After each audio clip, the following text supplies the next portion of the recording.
El dilema de seguridad clásico es la supremacía de Estados Unidos en todo el mundo. Es decir, que Estados Unidos puede hacer y deshacer lo que le dé la gana a lo largo y ancho del mundo. El caso de Elon Musk, los liberales que ven a Elon Musk como el ejemplo paradigmático de que el libre mercado es la maravilla, deberían hacérselo ver. En fin, hoy vamos a hablar de un libro que se llama ¿Quién domina el mundo?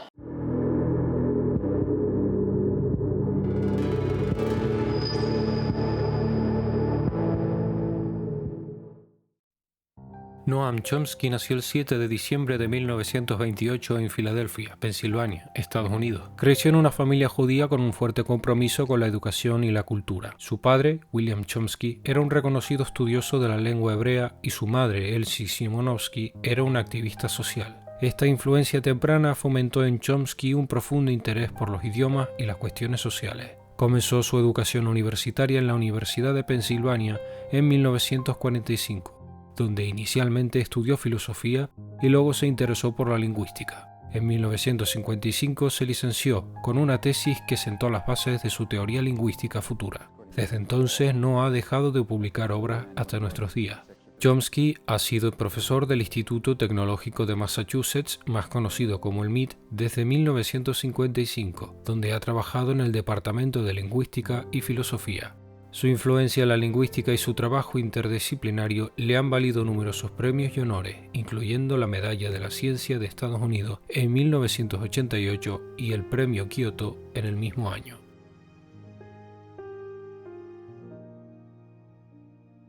¿Quién domina el mundo? Es una pregunta retórica. El libro habla sobre Estados Unidos y cómo Estados Unidos controla el mundo. Y es una cosa que yo no sabía, porque resulta que el libro estaba en la librería y yo leí Noam Chomsky, cosa que me interesó desde el primer momento, y luego ¿Quién domina el mundo? No puede haber algo más llamativo que estos dos, que ese título. Así que lo cogí, un libro publicado en el año 2016 y yo lo tengo en esta versión publicada por Penguin en su sello B de bolsillo, creo que se llama el sello de los muchos sellos del grupo Penguin en España. Y la verdad, debo decir que es un libro que me ha gustado mucho y me ha gustado porque es un libro bastante curioso, y ya veremos por qué. Noam Chomsky ya sabemos quién es. Lo primero que se advierte del libro es el título. El título, ¿Quién domina el mundo?, no es una pregunta que el libro vaya a responder. Es una pregunta retórica. ¿Quién domina el mundo? Es Estados Unidos.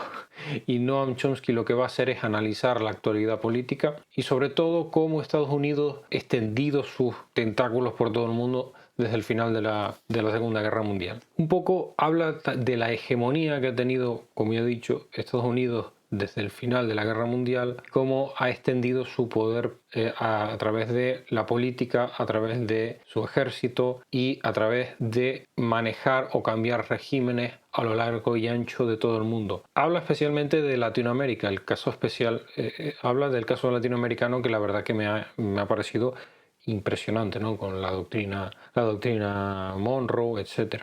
Examina también mucho lo que son las intervenciones militares que ha tenido Estados Unidos a lo largo y ancho del mundo, criticando un poco las justificaciones estúpidas que se hacen del tema. Tenemos el caso de Irak, tenemos el caso de Afganistán, las supuestas armas de destrucción masiva, pero sobre todo y más interesante es el caso de Latinoamérica, la verdad, que es una cosa fascinante. El cambio de régimen en Chile, la dictadura de Pinochet, entre otras dictaduras que ha habido en Latinoamérica. Luego un poco la hipocresía que ha tenido Estados Unidos y sobre todo sus intelectuales y también sus políticos sobre todo a la hora de justificar pues porque los derechos humanos esto, los derechos humanos lo otro, cuando Estados Unidos como potencia, bueno, supongo que como todas las potencias que han habido a lo largo y ancho a lo largo de la historia, han justificado pues los derechos humanos, que bueno, que este régimen era un régimen autocrático que por lo tanto había que acabar con él. ¿Por qué? Pues porque los derechos humanos. Se ha convertido en una especie de mantra que no significa nada, ni en el que entra absolutamente todo y que con eso se justifica absolutamente todo, ¿no? Luego hace una crítica feroz a lo que vendría siendo la economía global impulsada por el Fondo Monetario Internacional, un sistema neoliberal, ¿no? Que le ha dado un beneficio enorme digamos, a un grupo muy pequeño de personas. Y también hace un análisis de digamos, de las desigualdades, ¿no? que ha generado eso a lo largo y ancho del mundo. Impulsado todo esto por la gran potencia que es Estados Unidos, ¿no? Que ha llevado su proyecto de su capitalismo, lo ha implantado, al haber ganado la guerra, pues lo ha implantado, y sobre todo después de la caída de la Unión Soviética, lo ha implantado en todo el mundo. Básicamente. Hay una frase muy buena que sale en el libro, que ahora vamos un poco a analizar el libro y sus partes. Hay una frase muy buena que es que dice que Estados Unidos, digamos, el sistema capitalista que funciona en Estados Unidos lo ha exportado a diferentes lugares del mundo, no para beneficio de esos lugares, no para beneficio de esos países, sino para que Estados Unidos pueda aprovecharse de esos países. No lo dice así, lo dice de una forma mucho más elegante, lo que pasa es que así, a brocha gorda, ¿no? Vendría a decir eso. Luego analiza el tema de los medios de comunicación. Esto es fascinante. A él le interesa mucho el tema de los medios de comunicación. Tiene un capítulo dedicado a cuál es su experiencia leyendo el Wall Street Journal. Es el capítulo, bueno, el Wall Street Journal, si mal recuerdo, o el Washington Post. Creo que habla de los dos. Es un capítulo que a mí la verdad es que no me interesa mucho. Es un capítulo un poco raro dentro del libro, de un libro de geopolítica, y ya digo. Y finalmente habla de el cambio climático y las crisis globales, ¿no? Y habla un poco es una persona que está muy concienciada, Noam Chomsky, en el tema del cambio climático, y pues se pone a llamarle la atención a todo el mundo, ¿no? Porque digamos, el Pacto de París, todos los impulsos que se han llevado a cabo y digamos, los consensos a los que se han llevado a cabo, y los que la mayoría o una gran parte de países, digamos, que se las ha sudado, por así decirlo.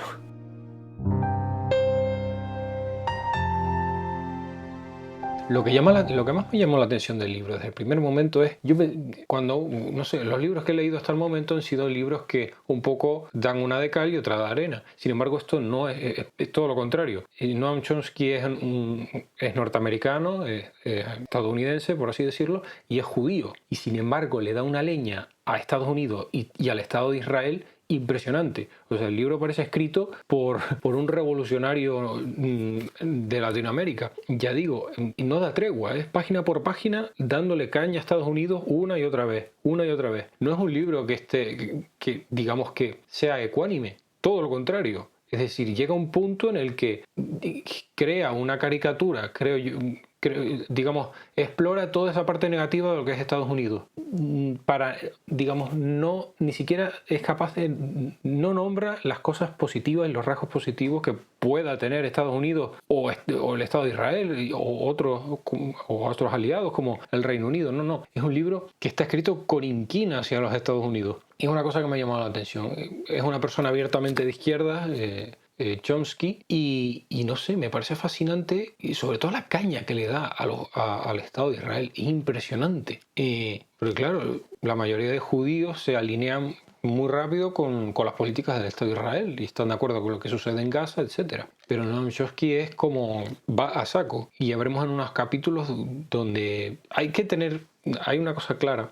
El libro como ya he dicho al principio, es del año 2016, de antes de que ganara Trump.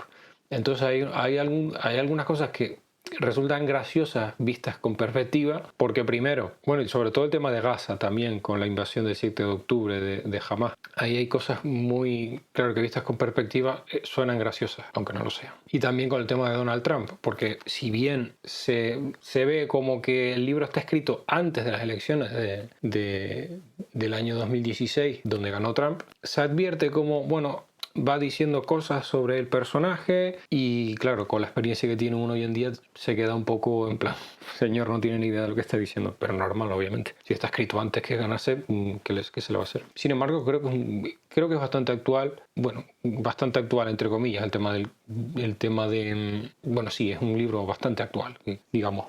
Entonces vamos a ir analizando un par de cosas que he apuntado que me parecen fascinantes. Al principio, hay un tema que él denomina el primer 11S. Y creo que para mí, bueno, hay un tema que él define como el primer 11S, ¿no? Un poco a colación de las intervenciones que ha tenido Estados Unidos en Latinoamérica a lo largo del siglo XX. Y señala concretamente el caso de la dictadura de Pinochet, ¿no? Como Estados Unidos benefició a la dictadura de Pinochet cuando hubieron unas elecciones democráticas y fue el golpe de Estado, se instauró Pinochet y luego vinieron los Chicago Boys, que fueron unos economistas enviados por Estados Unidos para, digamos, reformar la economía del país, ¿no? Y aquello lo llama él el primer 11 de septiembre. No sé qué clase de paralelismos haces para asimilarlo con el 11 de septiembre, pero eso no es lo que más me llama la atención. Lo que más me llama la atención es la frivolidad con la que dice que llega a considerar que fue incluso peor que el 11 de septiembre. Y aquí creo que frivoliza bastante. Pero bueno, ¿qué se le va a hacer? Luego, hablando del tema de Israel / Palestina, encuentro una cosa que me parece impresionante, ¿no? Que al parecer en Israel a los palestinos se les llama despectivamente con la palabra arabushin. Y resulta que la palabra arabushin vendría siendo algo así como... La palabra arabushin vendría a ser algo así como... Bueno, un insulto muy... Vendría a equivaler a la N palabra en Estados Unidos, a la N-word, o como si dijese judío sucio, dice aquí. Eso es lo que dice. Me parece increíble, ¿no? Bueno, en fin, Israel, ¿qué se le va a hacer? Luego, aquí critica un poco la expansión de la OTAN. Y se alinea un poco también, yo creo que es un poco equidistante, ¿no? Pero critica sobre todo la posición de la OTAN en lo que respecta a su expansión hacia el este. El tema de la expansión hacia el este de la OTAN es una cosa que habría que verlo detalladamente, ¿no? Habría que hacer un poco de historia y ver cómo han sido los procesos de anexión de cada, digamos, de cada país a la organización, del Atlántico Norte. Habría que ver si hay un factor común a todos los países, es decir, porque no es lo mismo que de repente cae la Unión Soviética, se independizan los estados bálticos y los estados bálticos, los tres estados bálticos dicen, mira, queremos ser neutral, pero de repente llega a Estados Unidos, les da dinerito y ahora de repente son de la OTAN. Pues no es lo mismo eso a que de repente Estonia sea la primera y digamos que haya impulsado la integración del país a la OTAN de motu propio, o a lo mejor habría que ver caso por caso, ¿no? Para ver si realmente esa expansión hacia el este ha sido impulsada por la OTAN o ha sido simplemente por el miedo que han tenido esos países del este a que la Rusia de Putin se intentara anexionárselos otra vez. Porque, en fin, una cosa está clara, los países, independientemente, los países del este, ya sea Estonia, Letonia, Lituania, Polonia, Rumanía, cualquiera que sea, son países soberanos y tienen derecho a elegir dónde quieren estar. Entonces, digo yo que tras la caída del muro, tras la caída de la Unión Soviética, pues a lo mejor vieron peligro cuando vieron a Putin y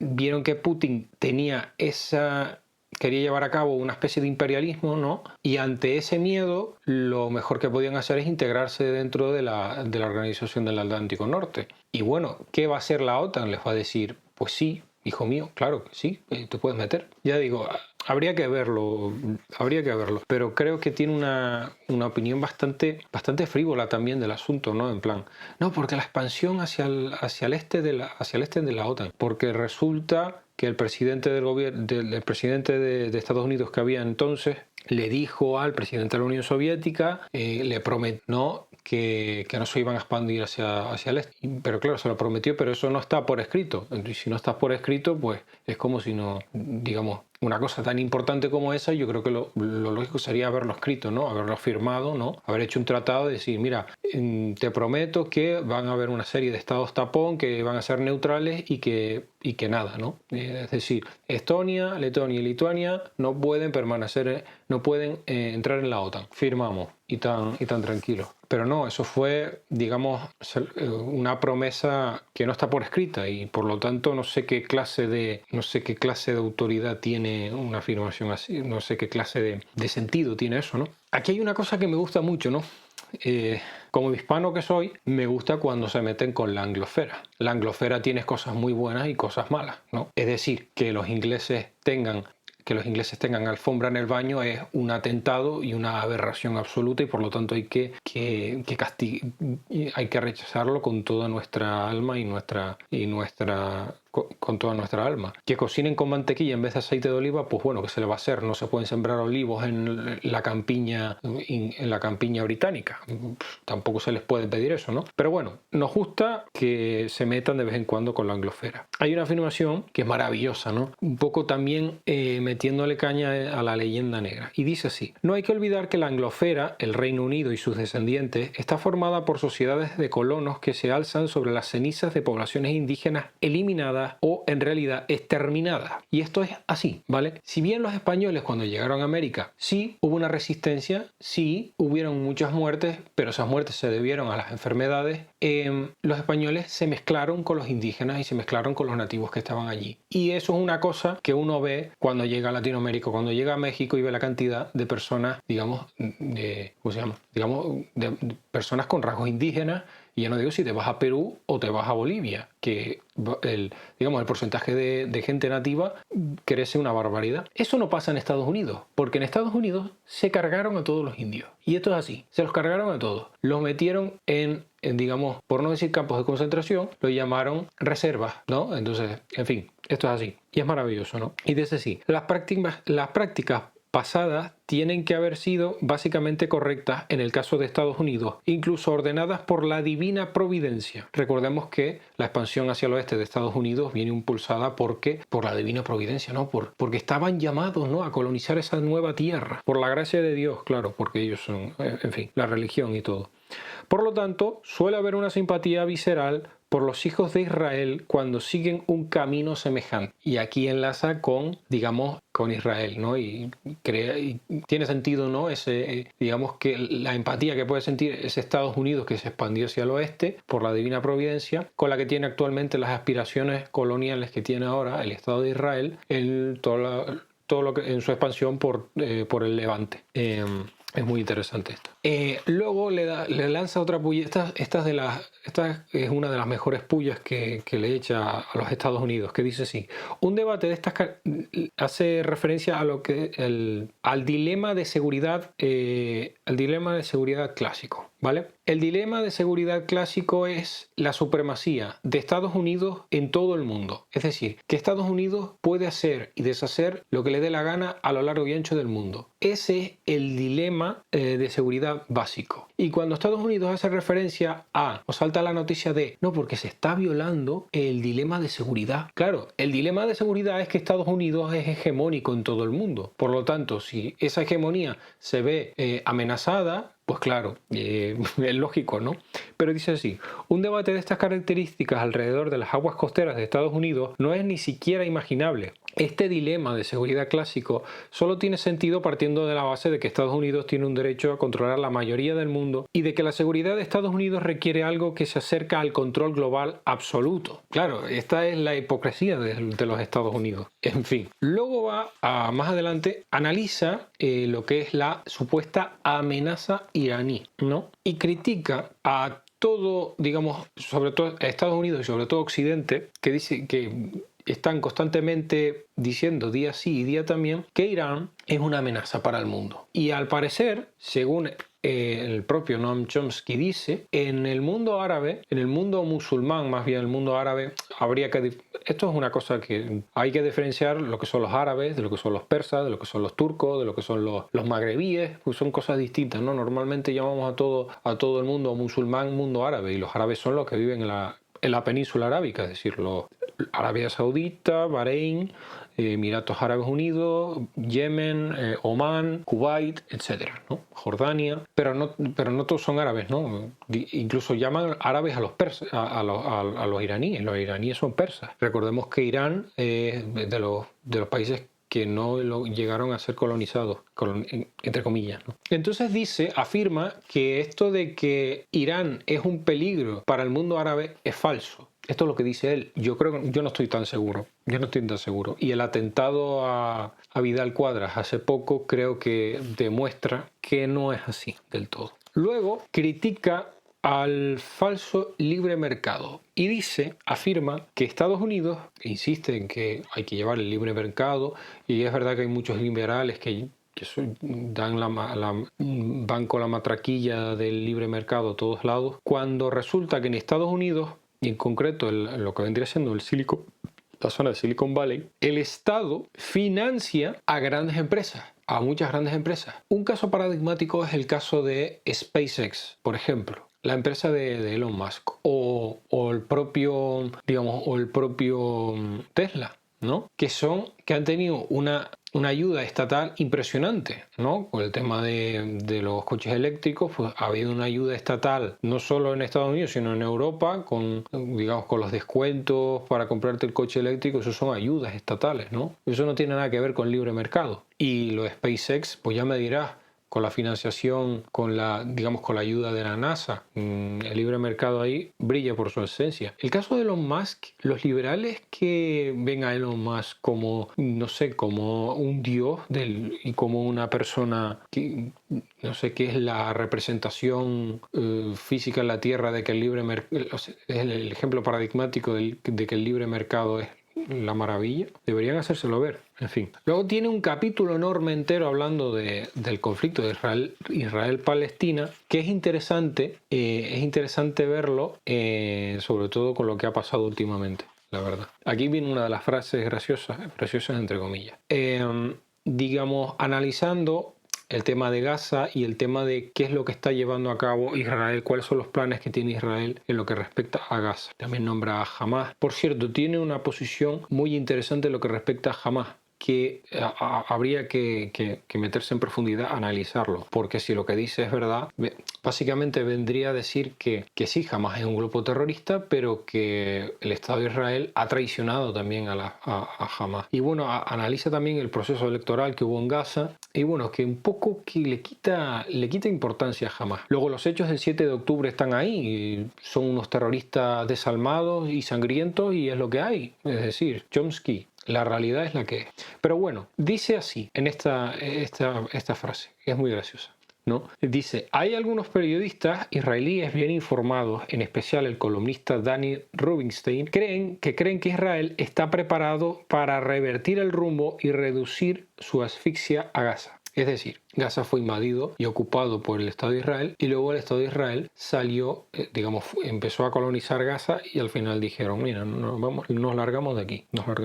Entonces aquí dice, bueno, que creen que Israel está preparada para revertir el rumbo y reducir su asfixia a Gaza. Punto. De abajo dice: veremos. Punto. Y yo dije, no. Escribí aquí, no, porque es lo que hay. Con lo que ha pasado, ya me dirás. Y por último, hace un análisis de la degradación democrática, y en concreto la de Europa. Y hay una cosa muy interesante que dice así: que la toma de decisiones haya pasado por la burocracia de Bruselas, que la toma de decisiones haya pasado a la burocracia de Bruselas, con los bancos del norte proyectando sus sombras sobre las actuaciones de la Unión Europea, significa que la democracia ha retrocedido. Y claro, yo aquí digo, a lo mejor es que eso es lo que se buscaba. A lo mejor es eso, ¿no? Pero en fin. Y luego, finalmente, vuelve otra vez al tema de la expansión de Europa, la expansión de la OTAN hacia el este. Y aquí analiza un poco la visión que tiene Putin de esa gran Europa. Aquí dice una cosa que yo me partí el culo. Dice así: pronto la OTAN empezó a avanzar avanzar más allá, justo a las fronteras de Rusia.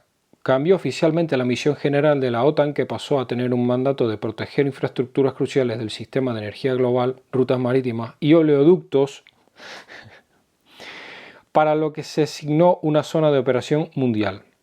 Para lo que se le asignó una zona de operación mundial. Claro, quien dice proteger sistemas tales como oleoductos, también puede decir destruir.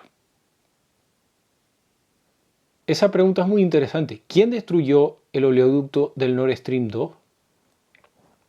¿Quién sabrá, ¿no? Yo no tengo pruebas, pero tampoco tengo dudas, ¿no? En fin, si este libro, escrito en 2016, es demoledor para Estados Unidos, escrito en 2024 es directamente un torpedo debajo de la línea de flotación. Es abrumador. Y ya digo, y ahí se acaba y nos encontramos con un montón de bibliografía, la verdad, una barbaridad de bibliografía que encontramos, más de 100 páginas casi. Y debo decir, pues, que es muy interesante a la hora de analizar la cara oscura de lo que es el imperio que nos ha tocado vivir en el siglo XXI y gran parte del siglo XX, que son los Estados Unidos de América. Y la verdad es un libro que me ha gustado mucho y que recomiendo mucho para eso, para entender un poco mejor el mundo en el que vivimos. Aunque sea un libro de hace 8 años, está bien, está muy bien. Ya digo, yo lo he subrayado muchísimo y lo he disfrutado muchísimo, porque se lee muy bien también, se lee muy rápido, la verdad, y es bastante gracioso con la perspectiva que tenemos hoy en día, y no es gracioso intencionalmente, la verdad. Así que nada, ¿quién domina el mundo? De Noam Chomsky.